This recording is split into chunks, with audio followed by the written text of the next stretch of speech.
You watch as your colleagues who cut corners and play politics get promoted while you work with integrity and deliver exceptional results. Every day you extend genuine kindness and cooperation, yet somehow you remain overlooked when opportunities arise, while others who seem willing to step on anyone advance effortlessly around you. I am Niccolò Machiavelli, and I spent my life studying power dynamics in the most brutal political arena of Renaissance Italy, where being nice was often a death sentence. What I discovered about the fatal flaw of niceness will transform how you navigate any competitive environment, showing you why virtue without strategy is weakness, and how the appearance of goodness can be more powerful than goodness itself. The same principles that determined who ruled Florence and who faced exile can determine who rises and who remains invisible in today's workplace and social hierarchies.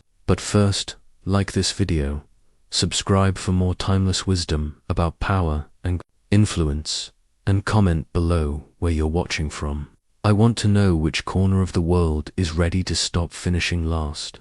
I entered the Florentine government in 1498 as a young idealist, believing that competence and good intentions would naturally lead to success. How wrong I was. My appointment to the Second Chancery came not because I was the nicest candidate, but because I had demonstrated something far more valuable: strategic thinking combined with ruthless efficiency.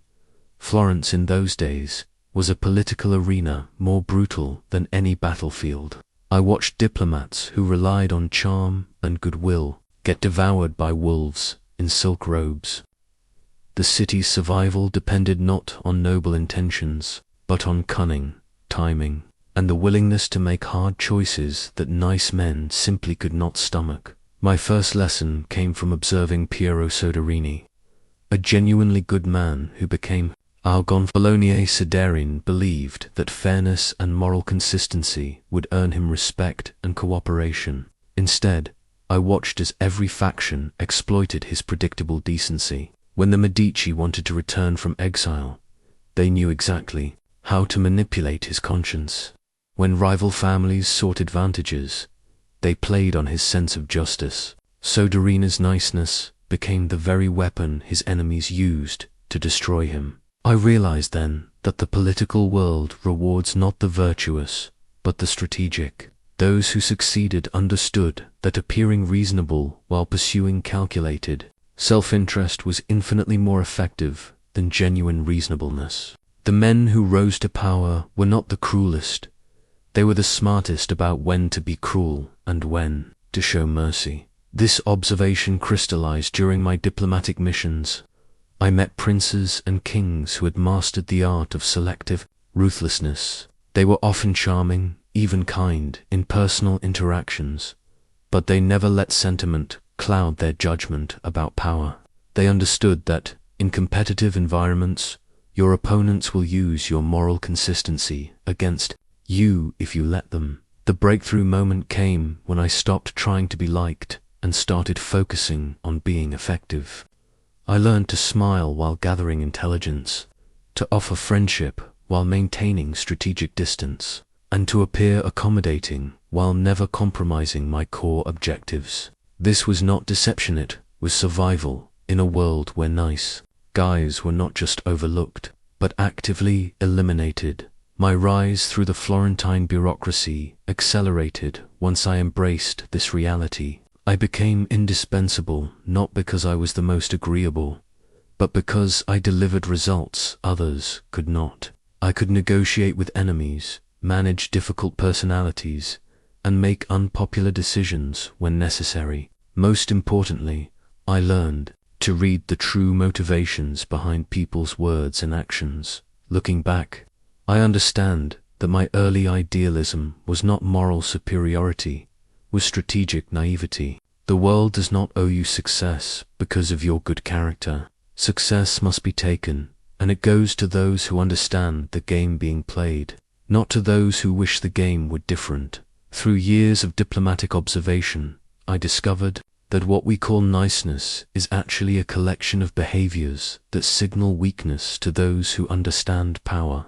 Nice people are predictable, and predictability in competitive environments is a death sentence. Let me be precise about what I mean by niceness. I am not talking about genuine kindness or moral virtues. These can be strengths when applied strategically. I am talking about the compulsive need to be liked, the inability to disappoint others, and the mistaken belief that good intentions alone will be rewarded. This is the fatal flaw that keeps good people from achieving their potential. Nice people make several critical errors. First, they telegraph their moves by always choosing the most accommodating option. When I negotiated with foreign diplomats, I could predict exactly how the nice ones would respond to pressure. They would compromise, apologize, and seek middle ground even when strength was required. Their opponents learned to exploit this pattern ruthlessly. Second, nice people confuse being liked with being respected. During my missions to France, I observed how King Louis XII treated different ambassadors. Those who sought his approval through flattery and agreement were dismissed as irrelevant. Those who presented clear positions and were willing to risk his displeasure earned his genuine attention and respect. The nice ambassadors left empty-handed, while the strategic ones achieved their objectives. Third, nice people invite manipulation by advertising their psychological triggers. They broadcast their need for approval, their guilt responses, and their conflict avoidance. Skilled operators immediately recognize these vulnerabilities and exploit them. I watched countless negotiations where nice people were maneuvered into disadvantageous positions simply because their patterns were so transparent. The most dangerous aspect of niceness is how it enables toxic behavior in others. When you consistently avoid confrontation and prioritize harmony over results, you create an environment where manipulators thrive. The worst people in any organization quickly learn that they can get away with more when dealing with nice people because nice people will absorb the cost of their behavior rather than create conflict. I learned this lesson painfully through my correspondence with Francesco Soderini. He was a genuinely good man who believed that patient dialogue could solve any problem. I watched him waste months trying to reason with people who were actively working to destroy him. His niceness was not virtue, it was a strategic disability that prevented him from taking necessary action. The psychological mechanism behind this flaw is the nice person's need to maintain a positive self-image. They would rather lose than win through methods that challenge their moral comfort.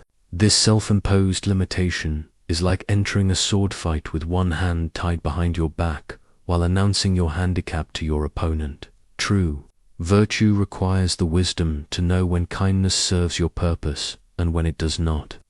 It requires the strength to disappoint people when necessary and the strategic intelligence to choose your battles wisely. Nice people lack this discriminating capability. They apply the same approach to every situation, regardless of the context or the people involved.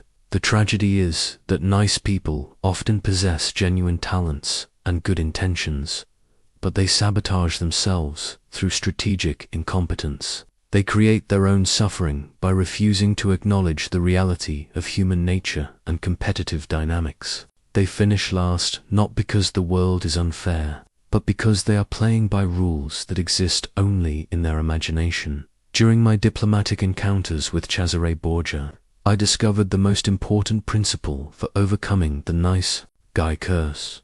You must learn to be both lion and fox.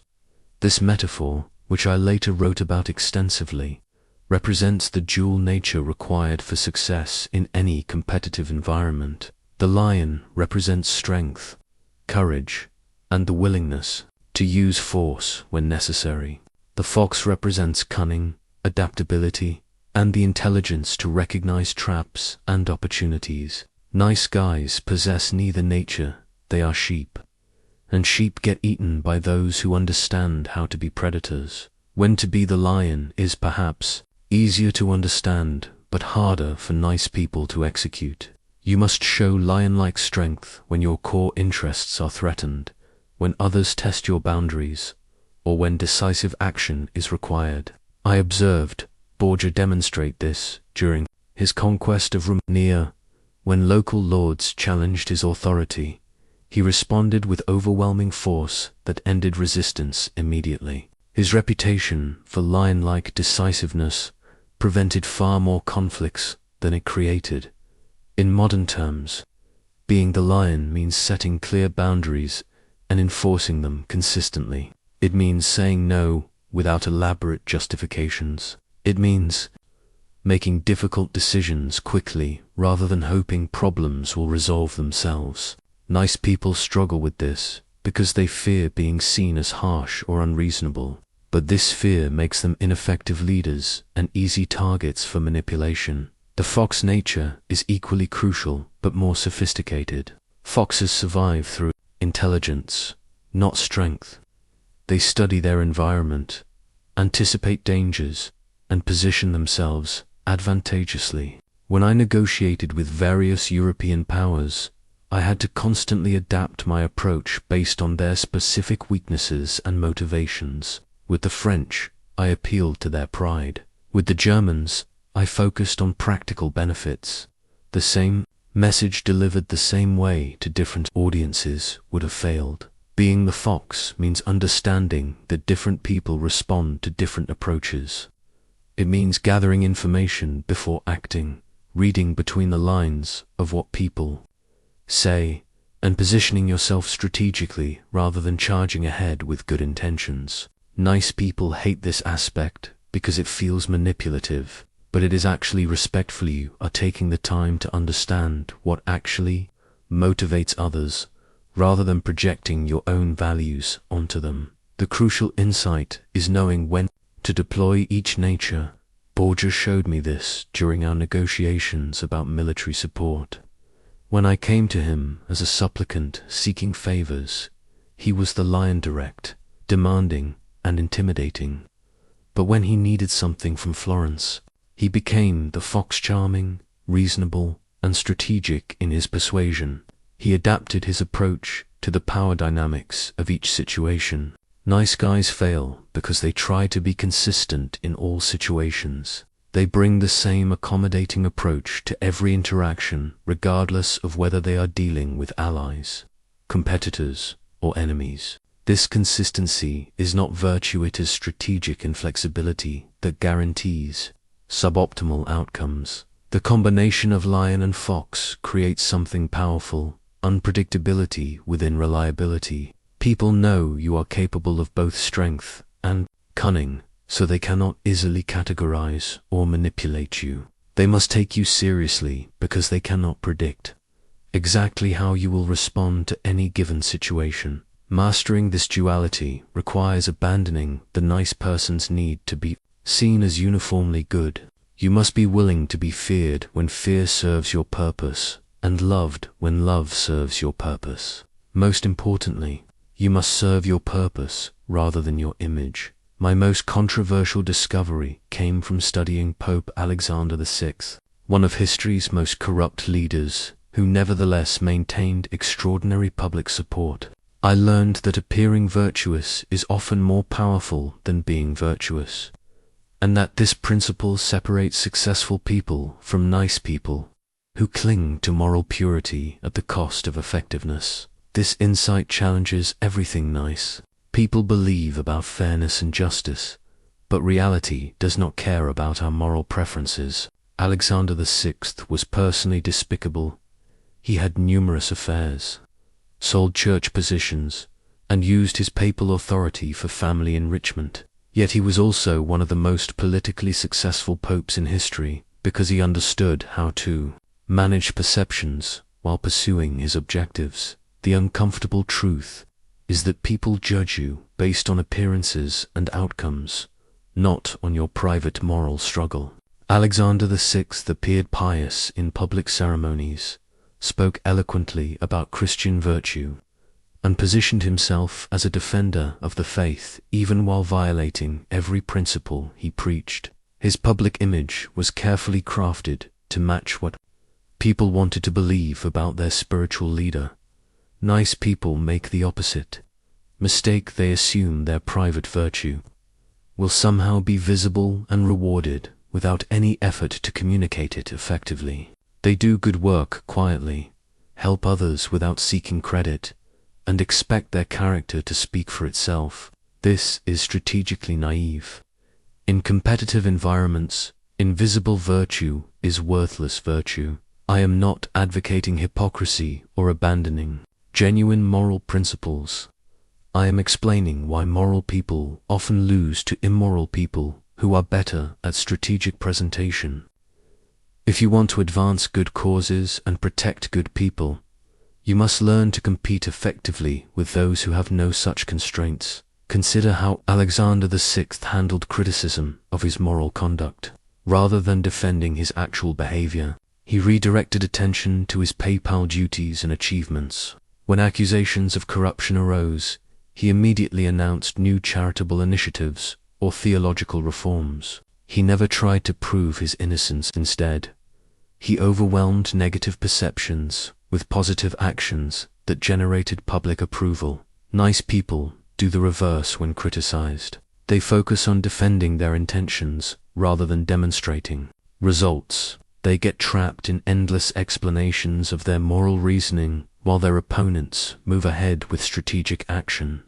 They care more about being right than being effective, which guarantees they will be neither. The strategic application of this principle requires understanding your audience's values and priorities. What matters to them may not align with your personal moral framework, but if you want to influence them, you must speak their language. Alexander VI succeeded because he gave people the symbols and ceremonies they wanted while pursuing his own agenda behind the scenes.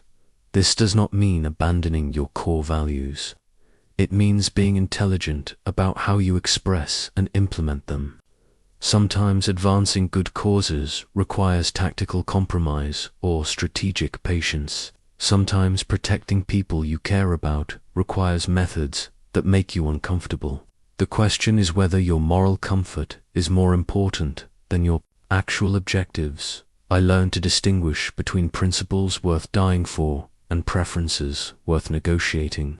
Alexander VI's success came from understanding this difference. He compromised on everything except his core goal of papal power, which he used to advance his family's position and influence. Nice people often reverse this priority. They will sacrifice their most important objectives to maintain consistency. On minor moral points, they lose the war while winning meaningless battles about moral procedure. This approach serves their self-image, but betrays the people and causes they claim to serve. The mature understanding of virtue recognizes that good intentions without effective execution often produce worse outcomes than strategic action guided by clear objectives. Sometimes appearing virtuous while working pragmatically creates more good in the world than being purely virtuous while remaining powerless to change anything. My observation of Cesare Borgia's rule in Romania taught me perhaps the most difficult lesson for nice people to accept. It is better to be feared than loved when you cannot be both. This principle directly contradicts the nice person's fundamental strategy of seeking universal approval, but it explains why nice people consistently lose to those who understand the mechanics of respect. Borgia inherited a region plagued by petty tyrants, bandits, and constant warfare. Previous rulers had tried to win love through generosity and leniency, but their territories remained chaotic because criminals and competitors felt no consequences for challenging authority. Borgia took a different approach. He established order through swift, decisive punishment that created a reputation for strength. The key insight is that fear and respect are closely related, while love and weakness often go together. When people fear your displeasure, they take you seriously. When they love you but do not fear you, they take you for granted. Nice people experience this constantly. Their kindness is exploited because others know there will be no meaningful consequences for bad behavior. I watched this dynamic play out repeatedly in diplomatic negotiations. Ambassadors who were loved by their counterparts were also ignored when serious interests were at stake. Those who had established reputations for being difficult or demanding were treated with careful attention even in casual conversations. The loved ambassadors received warm welcomes and empty promises. The feared ambassadors received concrete concessions and binding agreements. The psychology behind this is straightforward. People naturally test boundaries to see what they can get away with. If you consistently prioritize being liked over being respected, you teach others that they can push you further without facing real resistance. This creates a cycle where your niceness invites increasingly poor treatment, which forces you to be even nicer to compensate, which invites even worse treatment. Borgia understood that a small amount of strategic harshness early in a relationship prevents the need for greater harshness later. When he took control of Romania, he made examples of the worst offenders quickly and publicly. This eliminated most future challenges because potential troublemakers understood the cost of defying him. His controlled use of fear actually reduced overall violence in the region.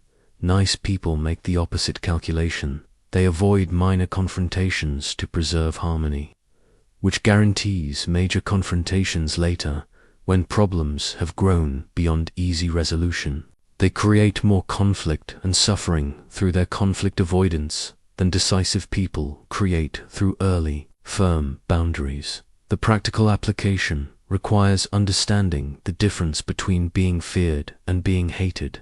Borgia was feared but not hated because his harshness served clear purposes and followed predictable rules. People understood that compliance brought rewards while defiance brought punishment. This created a stable system where most people could thrive by working within established boundaries. Hatred comes from arbitrary cruelty, personal vindictiveness, or punishment that seems disproportionate to the offense. Nice people, when they finally reach their breaking point, often swing too far in this direction because they lack experience with measured firmness. They go from complete accommodation to explosive anger, which creates the worst of both worlds. The goal is not to be cruel, but to be taken seriously. This means having clear standards, communicating them effectively, and enforcing them consistently. It means being willing to disappoint people when they violate reasonable boundaries. Most importantly, it means accepting that universal love is impossible and that the attempt to achieve it makes you ineffective at protecting and advancing the things you actually care about. The execution of Ramiro de Orco remains one of the most brilliant demonstrations of strategic cruelty I ever witnessed. Borgia had used Ramiro to pacify Ramoya through harsh measures, then publicly executed him when the job was complete. This single act taught me that sometimes apparent cruelty prevents greater suffering, and that nice people's inability to be strategically harsh often enables far worse outcomes. Nice people fundamentally misunderstand the nature of cruelty. They see all harsh action as morally equivalent, failing to distinguish between sadistic violence and surgical precision. They would rather allow a toxic situation to fester than take decisive action that might seem cruel, even when their inaction causes more harm to more people over time. Ramiro had successfully eliminated the bandits and petty tyrants who had terrorized Romania, but his methods had made him hated by the people. Borgia faced a dilemma. Keeping Ramiro would associate him with the harsh measures, but simply dismissing him would make Borgia appear weak and potentially unstable. The solution was brilliant in its efficiency: execute Ramiro publicly, taking credit for the peace he had created while demonstrating that even Borgia's own agents were subject to justice. This was not sadism, but strategic communication. With one decisive act, Borgia achieved multiple objectives.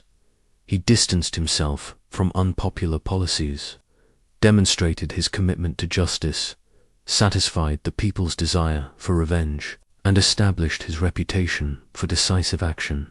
The alternative, gradual policy changes and careful political maneuvering, would have taken months and left everyone uncertain about his true intentions. I have seen countless organizations and relationships destroyed because good people refused to make hard decisions quickly. They hoped that problems would resolve themselves, that difficult people would change their behavior voluntarily, or that gradual pressure would eventually work. Meanwhile, the problems grew larger, affected more people, and required increasingly drastic solutions when action finally became unavoidable. The key principle is that cruelty applied early, decisively, and for clear purposes is often more merciful than the prolonged suffering that results from avoiding difficult decisions. A manager who quickly fires a toxic employee saves the entire team from months of dysfunction.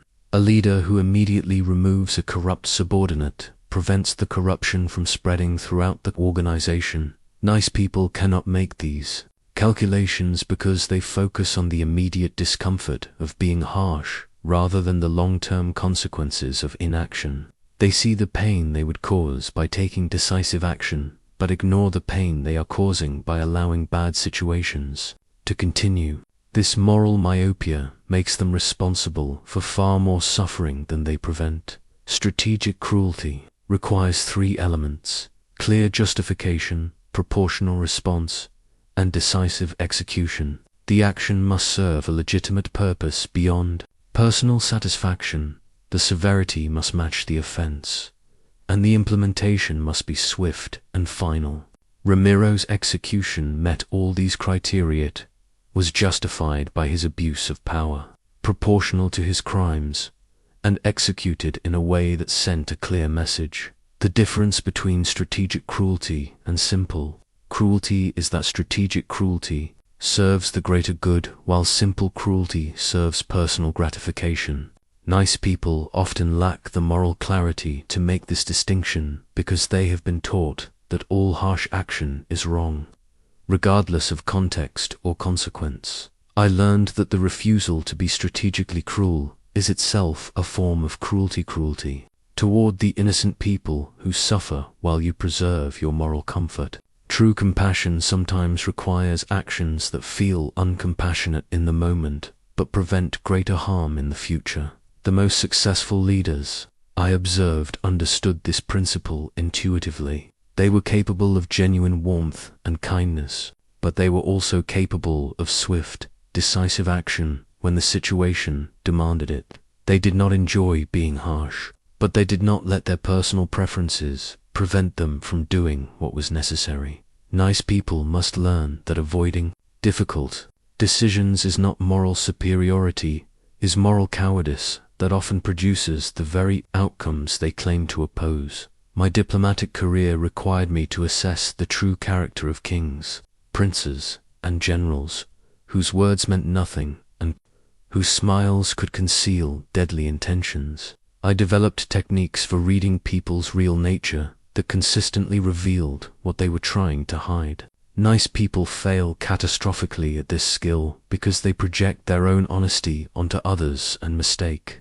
presentation for reality. The foundation of character assessment is understanding that people reveal themselves through actions, patterns, and unconscious behaviors, never through their words or conscious presentations. When I met with King Louis XII of France, he spoke eloquently about honor and alliance, but I watched how he treated his servants, how he responded to minor frustrations, and what happened when he thought no one important was observing. These moments revealed his true priorities and temperament. Nice people make the critical error of taking others at face value because they themselves are generally authentic in their communications. They assume that others share their discomfort with deception, their guilt about manipulation, and their desire for genuine connection. This projection makes them easy targets for anyone who understands how to exploit their trusting nature. I learned to observe three categories of behavior that reveal true character: how people treat those who can do nothing for them, how they behave when they believe they are unobserved, and how they respond to stress or setbacks. These situations strip away the careful persona most people maintain and reveal their instinctive responses. The way someone treats servants, subordinates, or anyone in a position of weakness tells you everything about their character when they hold power over you. I watched princes who were charming to my face but cruel to their attendants, and I understood immediately that their charm was purely transactional. They would treat me with the same cruelty the moment I became inconvenient. Unguarded moments are equally revealing because they show people's natural responses without strategic calculation. I made it a practice to arrive early to meetings and linger afterward, observing how people behaved when they thought the important business was finished. Their casual comments, body language, and interactions with others revealed motivations they would never admit directly. Response to adversity is perhaps the most diagnostic indicator of character. When negotiating treaties, I would introduce minor complications or delays to observe how different parties reacted. Some remained calm and focused on solutions. Others became angry, blamed subordinates, or abandoned their stated principles immediately. These reactions predicted exactly how they would behave when larger problems arose. Nice people consistently miss these signals because they want to believe the best about others. When someone shows them disrespect in small ways, they make excuses, rather than recognizing it as a preview of future treatment. When someone's actions contradict their words, nice people focus on the words because they are more comfortable. When someone demonstrates poor character in low-stakes situations, nice people assume they will somehow behave better when the stakes are higher.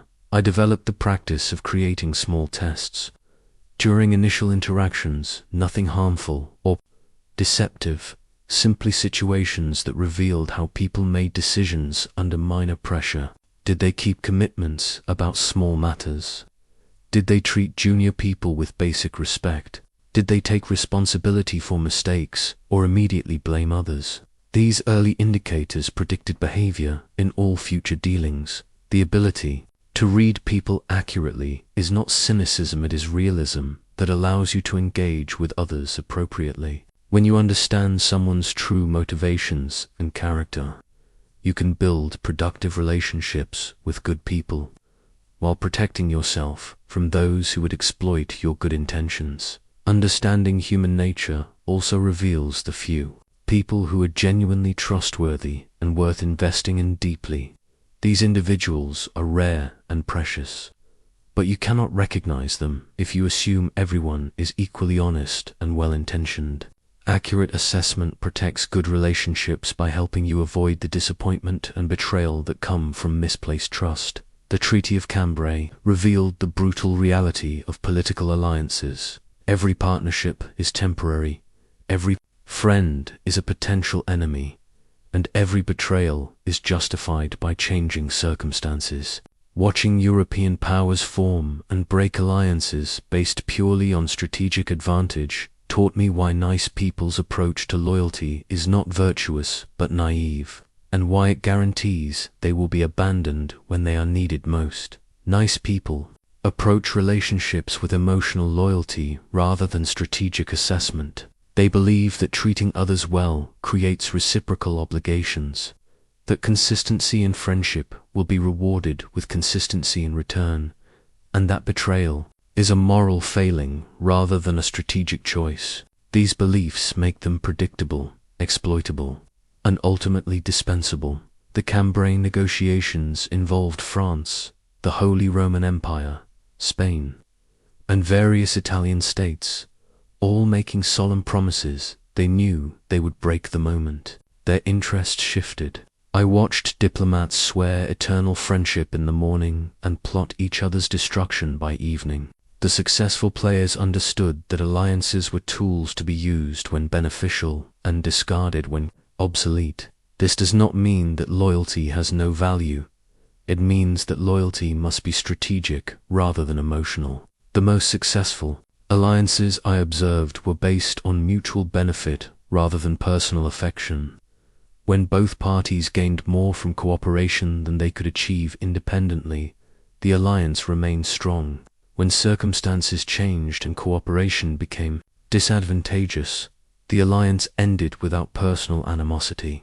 Nice people make themselves vulnerable by advertising their loyalty and expecting others to match their emotional investment. They announce their commitments publicly, sacrifice their own interests to support allies, and continue supporting relationships long after they have become one-sided. This generosity is not appreciated, is seen as weakness that can be exploited without consequence. I learned to evaluate every alliance by asking 3 questions. What does each party gain from this relationship? What would each party lose by ending it? How will changing circumstances affect these calculations? The answers revealed which alliances would endure, and which were merely temporary conveniences. The key insight is that people will abandon you the moment supporting you becomes more costly than the benefits they receive from your relationship. This is not moral failure, it is rational self. Nice people who fail to understand this dynamic are constantly shocked by betrayals that were entirely predictable. During my diplomatic career, I maintained relationships with people across the political spectrum, never allowing personal feelings to limit my strategic options. When Florence's government changed, I could work with the new regime because I had not burned bridges unnecessarily. When former allies became enemies, I could negotiate with them professionally because I had never taken their previous support personally. This approach requires emotional discipline that nice people lack. They take betrayals personally, hold grudges that limit their future options, and refuse to work with people who have disappointed them.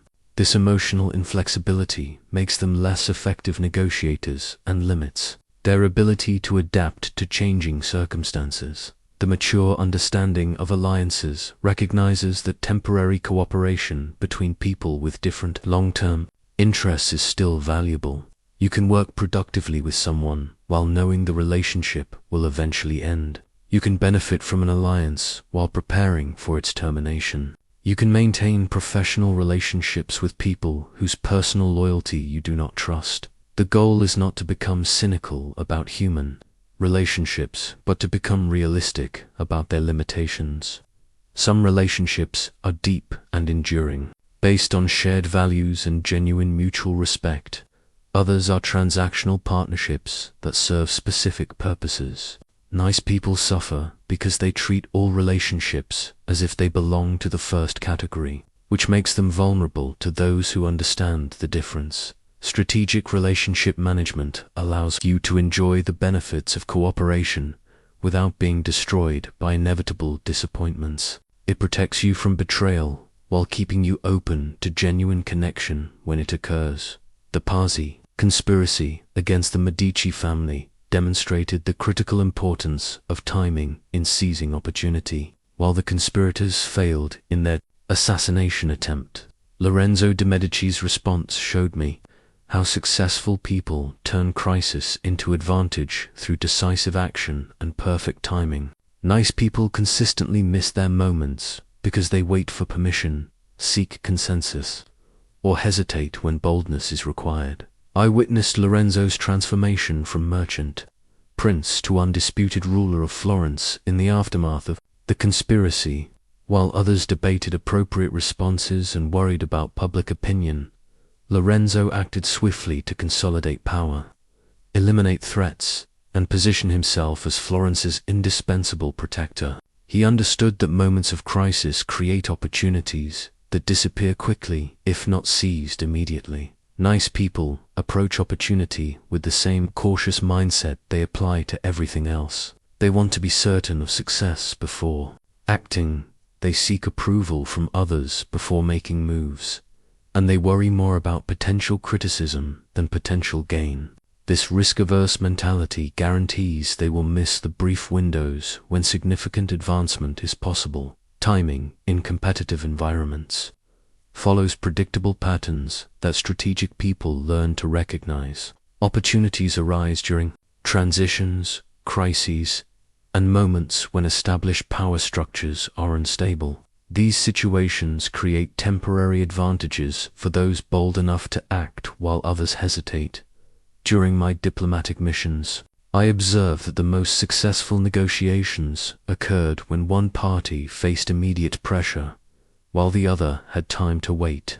The pressured party would make concessions they would never consider under normal circumstances. I learned to create these timing advantages by understanding what my counterparts needed and when they needed it. Nice people rarely create timing pressure because they assume others share their preference for deliberate, consensus-based decisions. They announce their intentions far in advance, giving competitors time to prepare counter moves. They negotiate when it is convenient for others, rather than when circumstances favor their position. They make themselves available constantly rather than using scarcity to increase their value. The psychological component of timing involves understanding that most people are followers who wait to see which direction events are moving before committing themselves. During periods of uncertainty, there is a brief window when decisive action can shape how others interpret the situation.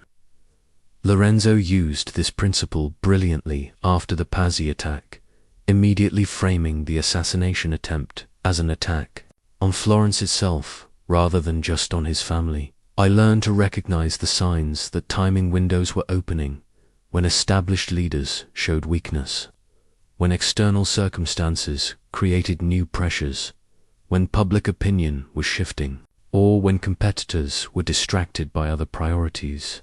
These moments required immediate action because they disappeared as quickly as they appeared. The execution of well-timed moves requires preparation that nice people often neglect. They assume good opportunities will be obvious and easy to capitalize on, but successful timing requires having plans ready before opportunities arise. Lorenzo could respond so quickly to the conspiracy because he had already considered various scenarios and prepared appropriate responses. Nice people also misunderstand the relationship between timing and risk. They see acting during uncertain periods as risky, when actually these periods offer the best risk-to-reward ratios for those who understand the dynamics at play. Waiting for certainty means waiting until opportunities have passed and advantages have been claimed by others. The most successful people I observed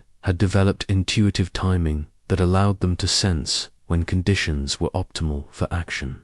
This skill came from continuous observation of patterns, willingness to act with incomplete information, and acceptance that some opportunities would be missed in the process of learning to recognize the right ones.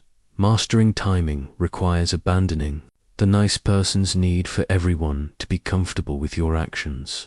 Sometimes the right moment comes when others are unprepared, distracted, or dealing with their own problems. Using these moments to advance your position is not exploitation, it is the natural result of superior preparation and strategic awareness.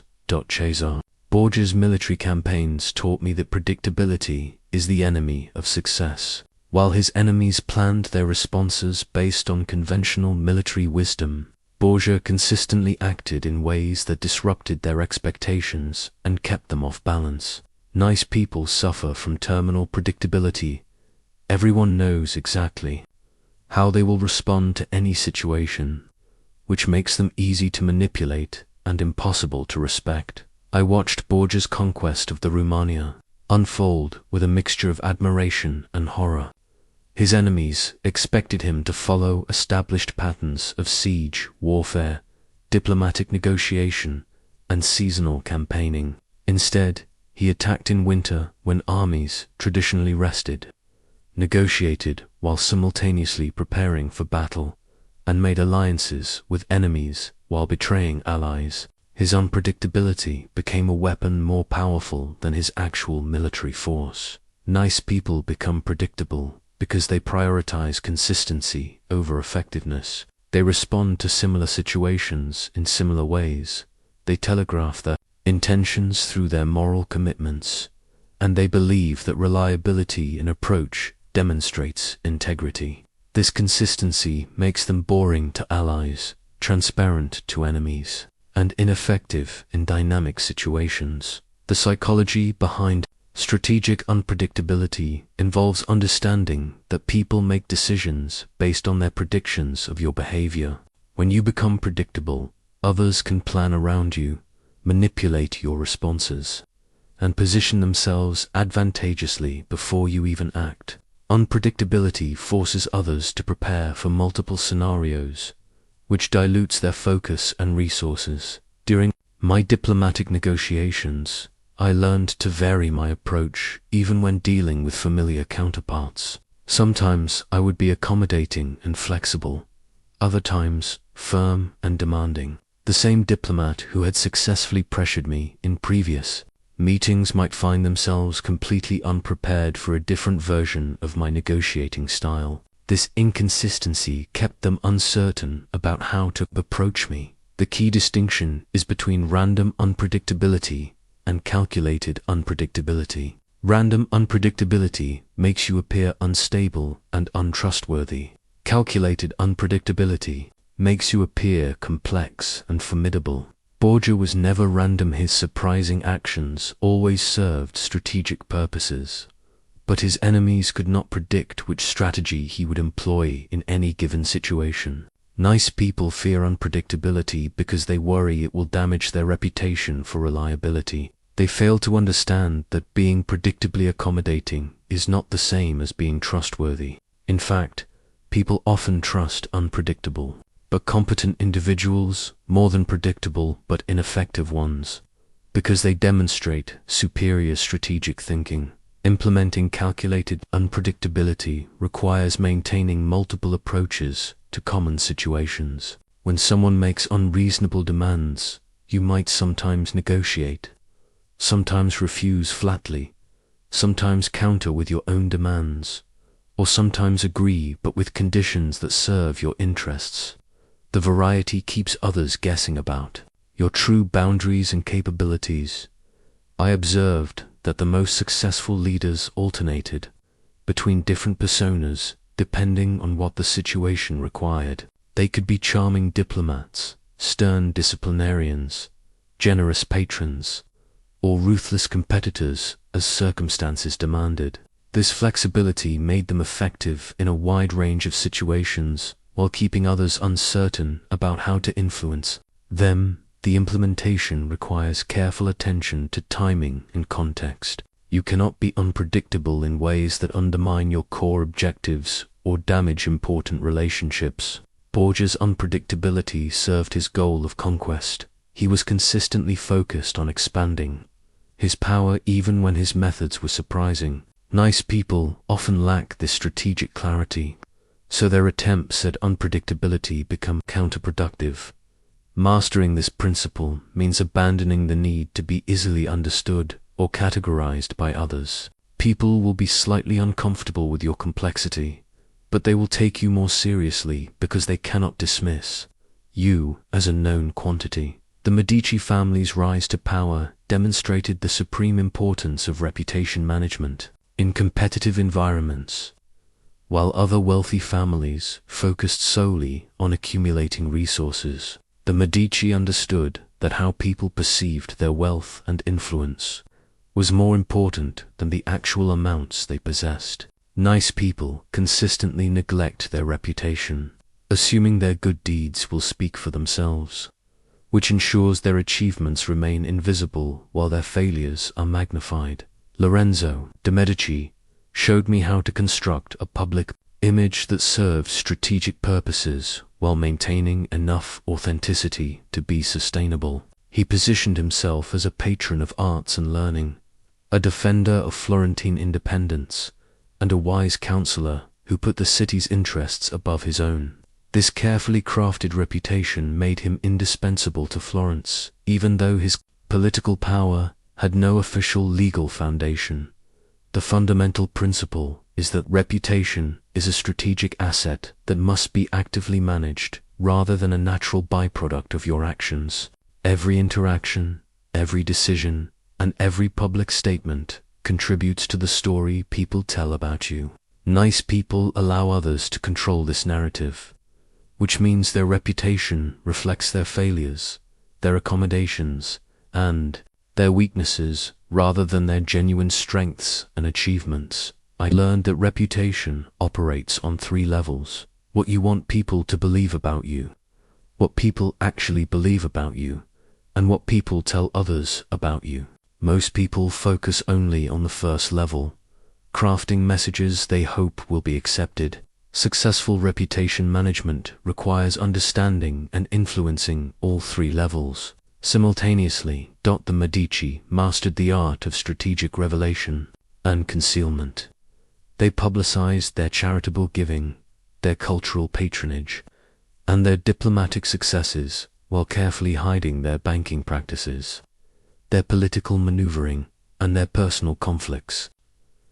This selective transparency allowed them to be known for their strengths while their weaknesses remained private knowledge among a small circle of insiders. Nice people make the opposite choice. They downplay their achievements to avoid appearing boastful while openly discussing their mistakes to demonstrate humility. This backward approach ensures they are remembered for their failures and forgotten for their successes. They create their own negative reputation through misguided attempts at modesty. The psychology of reputation involves understanding that people need simple, memorable stories to make sense of complex individuals. If you do not provide a clear narrative about who you are and what you represent, others will create one for you based on limited information and their own biases.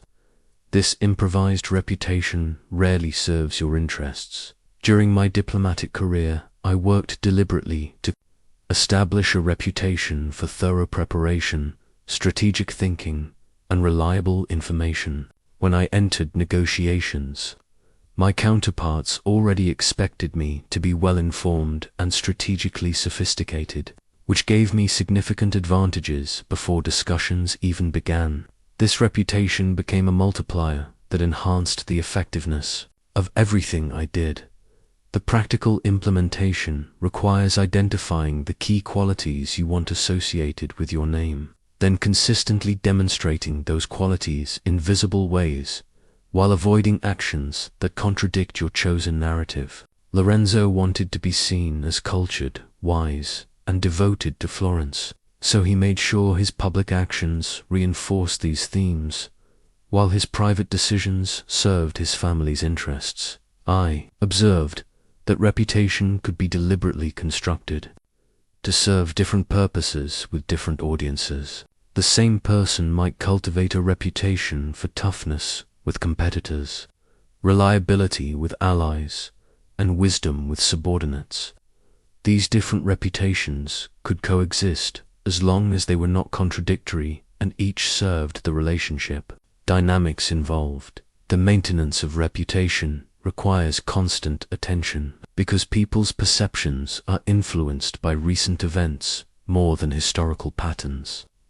A single visible failure can undermine years of careful reputation building, if not managed properly. The Medici understood this, which is why they responded so decisively to any threats to their public image. Managing reputation strategically does not mean becoming false or manipulative.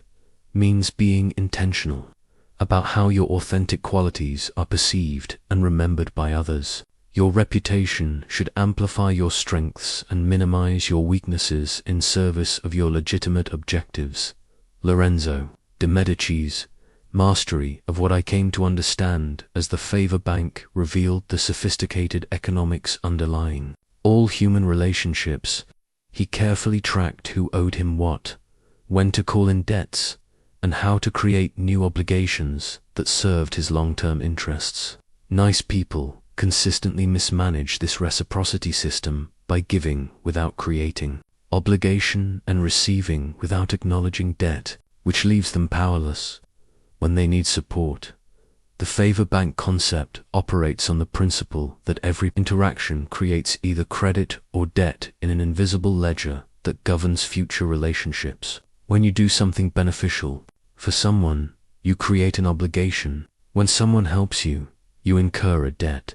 The successful management of these obligations determines your influence and security in any competitive environment. Lorenzo understood that the value of a favor depends on timing, necessity, and the recipient's ability to repay rather than the actual cost to the giver. A small favor provided at a crucial moment creates more obligation than a large favor given when it is not particularly needed. He specialized in providing strategic assistance when people were vulnerable or facing deadlines, which maximized the psychological debt they felt. Nice people destroy the reciprocity system through indiscriminate generosity. They help others without considering whether the assistance creates meaningful obligation. They provide favors when convenient for them, rather than when valuable to recipients. And they often help people who have no ability or intention to reciprocate. This approach generates goodwill, but no real influence. I learned to evaluate every favor request by asking, does this person have something I might need in the future? Will they remember and appreciate this assistance?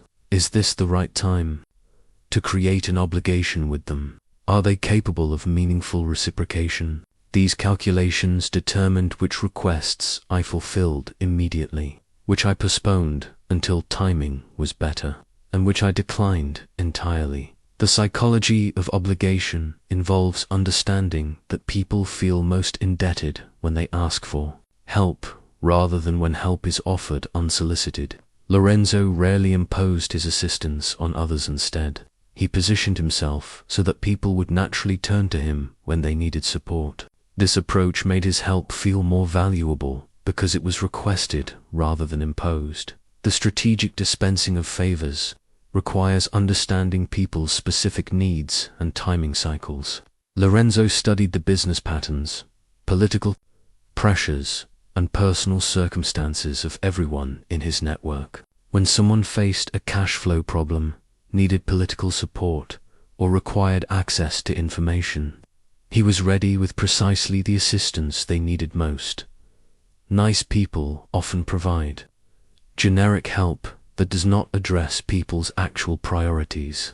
They offer what they are comfortable giving rather than what recipients actually value. This mismatch means their generosity creates little sense of obligation because it does not solve real problems. The collection phase of favor banking requires delicate timing and appropriate requests. Lorenzo rarely asked for immediate repayment. Instead, he waited until he needed something specific that the debtor could provide easily. He also understood that different people could repay in different ways, some with money, others with information, others with political support. I observed that the most sophisticated practitioners maintained multiple types of accounts with the same people. They might help someone financially while that person provided them with social access, creating a balanced exchange that benefited both parties continuously rather than a simple debt credit relationship. The maintenance of the favor bank requires accurate record keeping and strategic patience. You must remember what you have done for others and what they have done for you. But you must also time your requests appropriately and avoid appearing transactional in your relationships. The goal is to create a network of mutual obligation that provides security and opportunity when needed. My military dispatches during Florence's war against Pisa taught me that enemies and rivals require fundamentally different strategies than allies and friends. Nice people consistently fail in competitive environments because they try to convert opponents rather than defeat them. They ignore threats until they become overwhelming, and they apply the same cooperative approach to people who are actively working against their interests. The first principle of enemy management is accurate identification.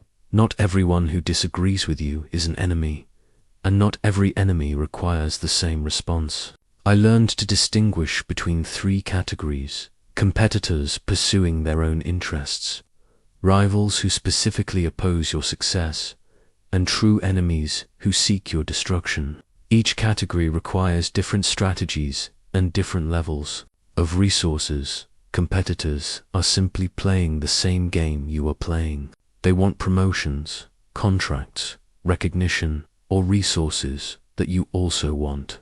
But their success does not require your failure. With competitors, you can often find ways to coexist, share opportunities, or even collaborate when your interests align. Nice people often treat competitors as enemies, which creates unnecessary conflict and wastes energy that should be focused on real threats. Rivals are more dangerous because they have made your failure part of their success strategy. They may spread negative information about you, undermine your projects, or block your opportunities, not because they gain directly, but because weakening you strengthens their relative position. Rivals require active management because ignoring them allows them to damage you without consequence. True enemies seek your complete elimination from the competitive arena. They want you fired, discredited, or removed from positions where you might threaten them. These situations are rare but require decisive action because compromise is impossible. Their success requires your destruction, so any accommodation simply gives them more resources to use against you. During the Pisan campaign, I observed how successful commanders dealt with each category. With competitors, they negotiated territorial divisions and temporary alliances. With rivals, they used counterintelligence and strategic misinformation to neutralize threats. With true enemies, they concentrated maximum force to achieve quick, decisive victories that ended the conflict permanently. Nice people make the critical error of treating all opposition as misunderstanding that can be resolved through communication and goodwill. They attempt to reason with people who have strategic reasons to oppose them. They try to appease rivals by offering concessions, and they ignore enemies until the threats become overwhelming. The three methods for handling opposition are destruction, cooptation, and containment. Destruction means removing opponents from their position of power, getting them fired, discredited, or eliminated from the competitive arena. This approach is appropriate only for true enemies and requires careful execution to avoid backlash. Cooptation means converting opponents into allies by making their success dependent on your success. This might involve bringing rivals into your team, offering competitors partnerships, or finding ways to align your interests with theirs. Cooptation works best with competitors and some rivals, but never with true enemies. Containment means limiting opponents' ability to damage you without necessarily defeating them completely. This might involve building defenses against their attacks, creating countervailing power structures, or simply avoiding situations where they can harm you. Containment is appropriate when destruction is too risky and cooptation is impossible. The selection of strategy depends on accurate assessment of the opponent's capabilities, motivations, and intentions. I learned to gather intelligence about potential threats, understand their strategic objectives, and evaluate their resources before choosing how to respond. Most importantly, I discovered that the timing of response is critical. Early action against developing threats is easier and less costly than waiting until opponents have gained strength. Nice people often wait too long because they hope problems will resolve themselves, or because they want to give others the benefit of the doubt. But this delay typically makes resolution more difficult and more expensive. My exile from Florence in 1512 forced me to confront the most difficult challenge any person can face: rebuilding influence and reputation from nothing after a catastrophic fall. The process taught me how to shed a failed identity and construct a new one. Lessons that directly address the nice person's fear of changing their approach, because they worry about seeming inconsistent or inautentic, that the concept of the new prince applies to anyone who must reinvent themselves in a competitive environment. Just as a prince who conquers new territory cannot govern it using the same methods that worked in his original domain, a person transforming from nice guy to strategic operator cannot rely on their previous approach while expecting different results. My transformation began with honest assessment of what had led to my downfall. I had trusted too much in the stability of political arrangements, relied too heavily on the gratitude of people I had served, and failed to build sufficient personal power independent of my official position. These were classic nice guy errors, assuming that good service would be rewarded with loyalty and that institutions would protect valuable people. The first stage of reinvention involves accepting that your previous identity was not working, regardless of how comfortable it felt or how much it aligned with your self-image. Nice people resist this acceptance because they have built their entire sense of self around being good, accommodating, and admitting that these qualities have hindered rather than helped them feels like moral failure rather than strategic evolution. I had to abandon my identity as a loyal civil servant who trusted in established processes and institutional protection. This identity had served me well for 14 years, but it had also made me vulnerable when political winds shifted. The new identity I needed to construct would be more self-reliant, more strategically aware, and less dependent on others' goodwill for security. The second stage requires strategic analysis of what reputation and capabilities you need in your new environment. During my exile, I studied how other fallen leaders had successfully rebuilt their influence. Some became advisors to new regimes, others reinvented themselves as scholars or writers, and a few managed to return to power through careful alliance-building. I chose to position myself as a strategic thinker and political theorist whose insights transcended partisan divisions. This identity allowed me to maintain relevance without depending on any particular political faction's success. It also transformed my exile from evidence of failure into evidence of independence and objectivity. The practical implementation of identity change requires managing the transition carefully to avoid appearing unstable or opportunistic.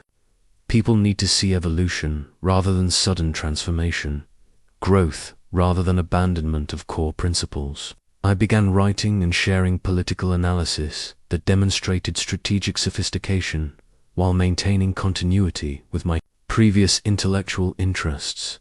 The key insight is that authenticity does not require maintaining the same approach regardless of changing circumstances. A person can be authentically strategic just as validly as they can be authentically accommodating. The question is which authentic version of yourself serves your objectives and the people you care about most effectively. I learned to frame my transformation as the natural development of someone who had gained hard-won experience about how power actually operates. This narrative allowed me to adopt more sophisticated strategies without appearing to have betrayed my previous values. I had simply learned to pursue the same goals more effectively. The gradual nature of successful reinvention also helps manage relationships with people who knew your previous identity. Some will resist your evolution because it challenges their understanding of who you are, while others will respect your growth and adaptability. The goal is to bring as many valuable relationships as possible into your new identity, while accepting that some connections may not survive the transition. Most importantly, reinvention requires patience and persistence. The temptation is to revert to familiar patterns when the new approach feels uncomfortable or produces temporary setbacks. I had to consistently choose strategic responses over emotional reactions, even when the strategic choice felt unnatural or difficult. The modern workplace operates on the same fundamental power dynamics I observed in Renaissance Italy, but nice people fail to recognize these patterns because they are disguised by corporate rhetoric about teamwork, collaboration, and mutual success. Understanding your organization as a principality with competing factions, shifting alliances, and hidden power structures is essential for anyone who wants to stop finishing last in their career. Every workplace has its equivalent of the Medici, the Borgia, and the various princes who competed for influence in my time. The titles have changed: CEO, department head, senior manager, but the underlying dynamics remain identical. There are established powers who control resources, ambitious challengers who seek to displace them, and the masses of workers who provide the foundation for everyone else's success. The first step in workplace politics is mapping the real power structure, which rarely matches the official organizational chart. I learned to identify who actually makes decisions, who influences the decision makers, and who controls access to both. In my diplomatic career, the official ambassador might be less important than his secretary who controlled his schedule, just as today a junior executive with the CEO's ear might wield more influence than a senior vice president. Nice people assume that formal authority equals actual power and that following official channels will produce results. They focus on their immediate supervisor while ignoring the informal networks that determine how things really get done. They mistake the organizational chart for reality, which makes them ineffective at navigating the true power dynamics.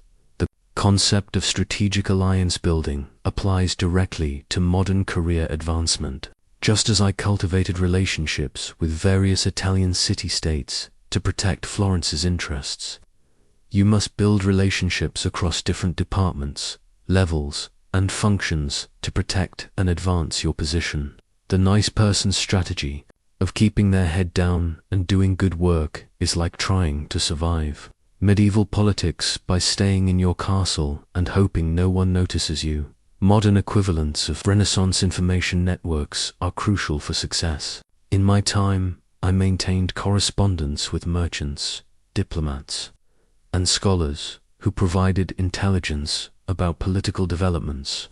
Today, this means building relationships with people who have access to strategic information, executive assistants who know about upcoming reorganizations, finance people who understand budget constraints, and sales teams who hear about market changes first.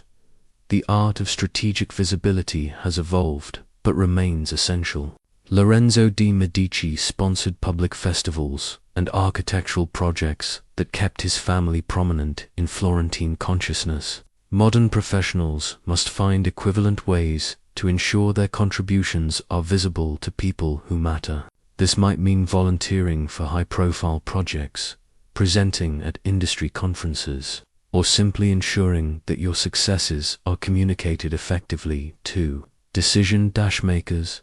Nice people often excel at the technical aspects of their jobs, while remaining invisible to the people who make promotion and assignment decisions.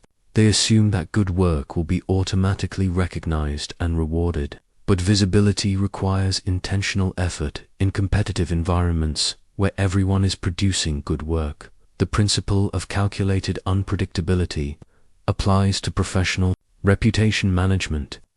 Instead of being predictably accommodating in all situations, strategic professionals vary their responses based on what each situation requires. Sometimes they are collaborative team players, sometimes they are decisive problem solvers, and sometimes they are tough negotiators who protect their team's interests. Risk management in modern careers follows the same principles I applied to diplomatic missions. You must understand the potential consequences of different strategies. Build relationships that provide multiple options if your current path becomes unavailable, and position yourself so that your success is not entirely dependent on any single person or initiative. The concept of strategic patience remains crucial. Nice people often expect immediate rewards for good behavior, but career advancement requires understanding timing cycles, preparing for opportunities before they arise, and positioning yourself for long-term success rather than short-term recognition. Most importantly, modern workplace success requires understanding that your colleagues are not your family, your employer is not your friend, and your career is ultimately your responsibility, regardless of what others promise or imply. This does not mean becoming cynical or unethical. It means being realistic about the competitive nature of professional environments while maintaining your integrity and effectiveness. The goal is not to become manipulative, but to become strategically sophisticated. You can be genuinely helpful to colleagues while understanding which relationships are mutually beneficial and which are one-sided. You can be loyal to your organization while maintaining your own career flexibility. You can be collaborative while ensuring your contributions are recognized and valued. After my exile, I faced the challenge that every person must eventually confront: building sustainable influence from whatever position you currently occupy, regardless of how weak or disadvantaged it might seem. The principles I use to rebuild my relevance from nothing apply to anyone who wants to create their own power base, rather than depending on others' approval or institutional protection. The foundation of personal power lies in understanding what resources you already possess but have been overlooking or undervaluing. During my exile, I initially felt I had lost everything: my position, my salary, my access to information, and my influence over events.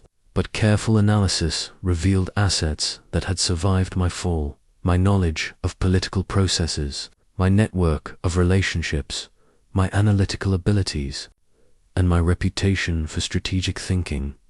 Nice people consistently underestimate their own resources because they focus on what they lack rather than what they possess. They see their accommodating nature as weakness rather than recognizing it as evidence of emotional intelligence and relationship-building capability. They view their reluctance to engage in office politics as moral superiority rather than understanding it as unused strategic potential. The first step in power-based construction is conducting an honest inventory of your capabilities, relationships, knowledge, and access. What information do you possess that others value? Which relationships could be activated if you approach them strategically? What skills do you have that are not being fully utilized in your current role? What access do you have to people, processes, or resources that others need? I discovered that my years in the Florentine Chancery had given me detailed knowledge of diplomatic protocols, political personalities, and strategic analysis that remained valuable even after I lost my official position. This expertise became the foundation for my influence as a political advisor and writer. Your equivalent might be technical knowledge, industry, relationships, process expertise, or institutional memory that others lack. The second principle involves creating value for others before asking for anything in return. During my rebuilding phase, I began sharing political analysis and strategic insights with various contacts without expecting immediate reciprocation. This demonstrated my continued relevance and reminded people of my capabilities while building goodwill for future requests. Nice people often reverse this sequence. They ask for help, opportunities, or advancement without first establishing their value to the people who could provide these benefits. They assume their good character and hard work have created obligations that others will recognize and honor. But influence requires actively demonstrating your usefulness to people's current priorities. The construction of sustainable power requires developing multiple streams of influence rather than depending on any single relationship or resource. I cultivated connections with different political factions, built my reputation across various intellectual circles, and developed expertise that remained valuable regardless of which specific regime controlled. Modern power-based building follows the same diversification principle. You need relationships in different departments, connections at different organizational levels, expertise in multiple areas, and sources of information from various channels.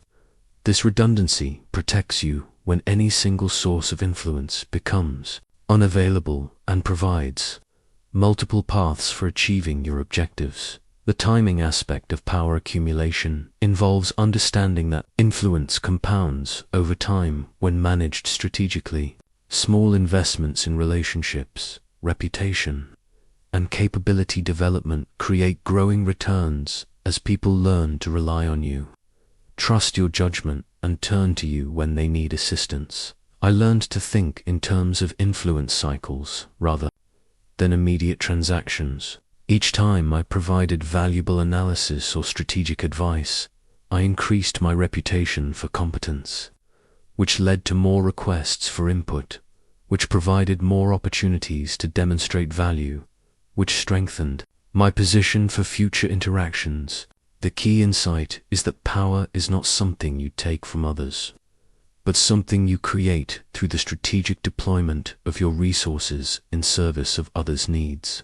The most sustainable influence comes from making yourself useful to people whose success enhances your own position. This approach requires shifting from the nice person's passive stance of hoping others will recognize your worth to the active stance of demonstrating your value in ways that align with others' priorities. It means moving from being reactive to being proactive, from waiting for opportunities to creating them, and from depending on institutional protection to building personal security.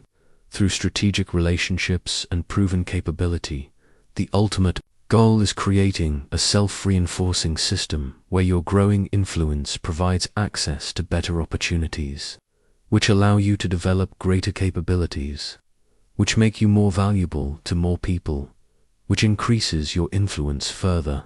This compound growth transforms you from someone who depends on others' goodwill into someone whose goodwill others actively seek. My final correspondence with Francesco Guicciardini, written in the last years of my life, revealed the ultimate understanding I had reached about power, virtue, and human nature. The question is not whether to be good or evil, but how to be strategically virtuous in a world where pure idealism serves no one and cynical manipulation destroys the soul. You were not meant to finish last, but neither were you meant to win.